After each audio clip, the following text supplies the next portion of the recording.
There we go. That one thumped it pretty hard, actually. It has smaller hooks, so I don't want to like go crazy with the amount of pressure I put on them, you know. It's a treble hook bait, so it's not like a hair jig either where you have one single hook just perched in the mouth. But I'm always a little more careful with my treble hook baits and fighting fish than I am with like a single hook. Nice and easy.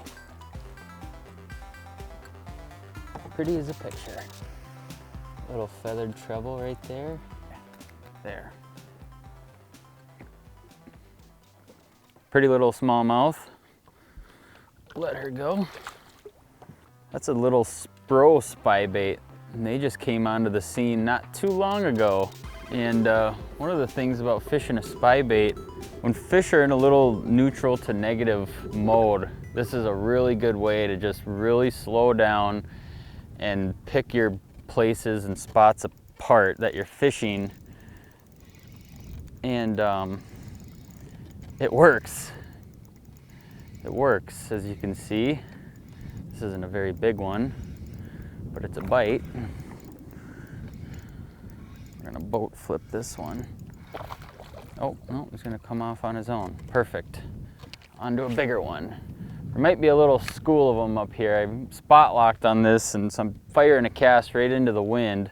And there's a little longer rod, 7/6. It's great for finesse fishing, but I'm just slow winding that bait back to the boat. Boat sitting in about 10 feet of water. I'm paralleling a rock spine, sitting in 10, and I'll let that bait go down about 5, 6, 7, 8 feet.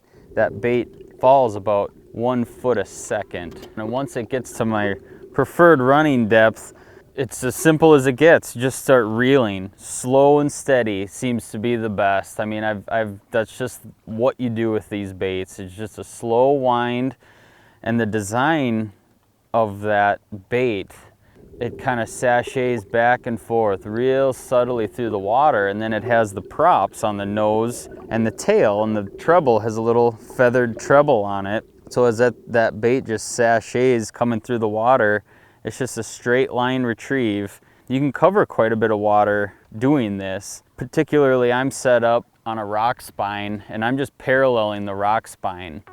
This is my line. This is the line I'm casting right here, right along the edge of the yellow. 10 to 15 feet. My depth, my highlighted bars, you can see. You know, this rock spot tops out at about 10 feet, but I really want to be on that edge where those contour lines start to get tight. Yeah, it's a slow retrieve and a slow way to fish, but sometimes that's kind of what you have to do. It's warm water. We're in the, you know, dog days of summer right now. Not gonna lie, fishing gets a little tough. But if you set yourself and position yourself accordingly, yeah, you're fishing slow, but you're also fishing, you know, since I'm paralleling the rock spine in anywhere from 10 to 15 feet of water, I drop that bait down 10 feet, 8 feet, somewhere in there, and start winding. That whole cast is through very, very productive water. I'm not perpendicular casting to something and bringing it away from the break line. I'm paralleling, so my whole cast is very, very productive.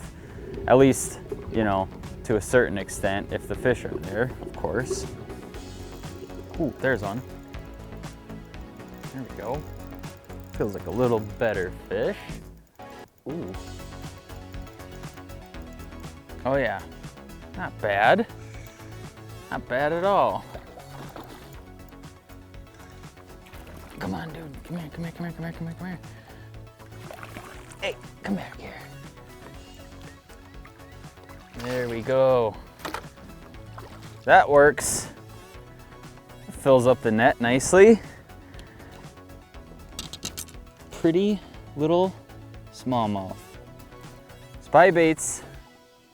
If you run across some pressured fish, you know, it's definitely worth throwing a spybait. Give them a little different look at something.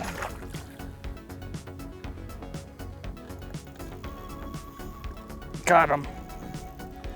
Put the chesty on real fast to get a couple cutaways, and I ended up sticking one, another one. So that's why if you ask why I'm wearing a chest camera all of a sudden, that's why. We're gonna take a look at this one and see, well, there's more with it. There, of course, there's a giant one with it. Naturally. Woo-hoo-hoo. Coming up. Oh, she choked it. That doesn't get old, I promise you.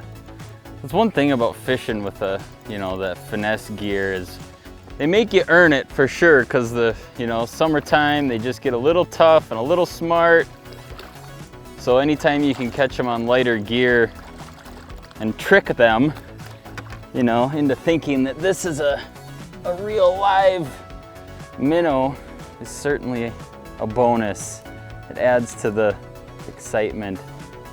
But you can see that little pork chop has it down the hatch, piped it, both trebles.